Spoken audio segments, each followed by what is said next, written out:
Hey guys, this is Camo Kid here, and today I'm going to do a quick knife recommendation video over the Cold Steel Kudu. First off, to sum up this knife in 3 words, is cheap, reliable, and ugly. Cheap as in $8 from the manufacturer. So if you do your shopping online, you should be able to find this blade for about $5 to $6. Reliable, it's relatively strong for what it is. It's a 2.4 ounce knife, so it's really lightweight, but as you can see,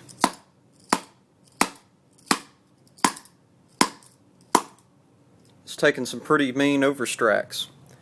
And I must say, it has the slightest amount of blade play, but that wasn't from this test. This was from the use I've put it through, so you can't say that this overstrike test has affected the performance of the blade. It's just a really tough blade. And ugly. Personally, I think it's an ugly design. It's like modeled after some South African design, but you know, ugly knives can cut.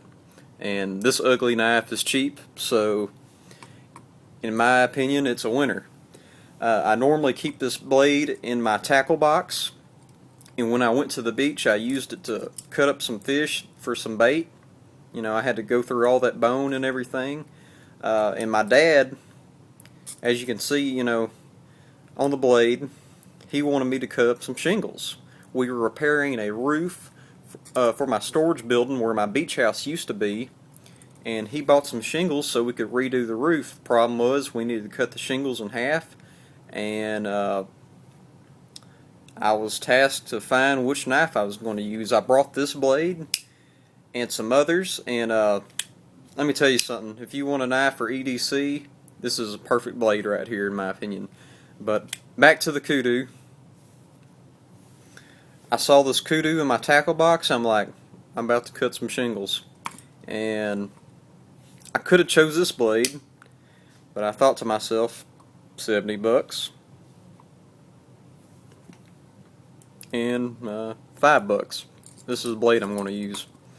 I got some other examples of some knives over here. The Cold Steel AK-47, again, about another $70 blade. Really tough, really strong, and good price, good value. One of my favorite blades from Cold Steel right here.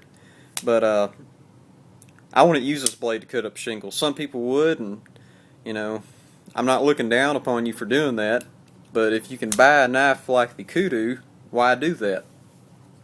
And I also have one more blade, the Benchmade 940. Extremely nice knife, and some people might cut up some shingles with this blade, but in my opinion, that would be like grabbing a tuxedo and repainting your house. Could you do it? Heck yeah, you could, but it just don't make any sense. So, you know, choose this blade. The steel is 4116 stainless Kurup steel. Let me tell you something about the steel. It can get razor sharp. Doesn't keep an edge for very long, but it's relatively stain resistant. That's not stain, that's just tar stuck on the blade. And let's see. Let me tell you, it's relatively soft, but that's not a bad thing for the task I was putting it through. If you're using this blade like S30V, get hold of edge for a long time, but if you're cutting a shingle, which is basically tar and gravel, first of all, S30V isn't even going to hold a razor sharp edge, and you also run the risk of chipping out your blade. And you know, this is a $200 blade, so again, I recommend the Kudu. I believe that's all I have. So basically, to sum it up, it's an ugly, cheap knife that will get the job done when you know you're put forth a task that you don't really want to do with your expensive blades. This is Camo Kid 1SS here, and thanks for watching.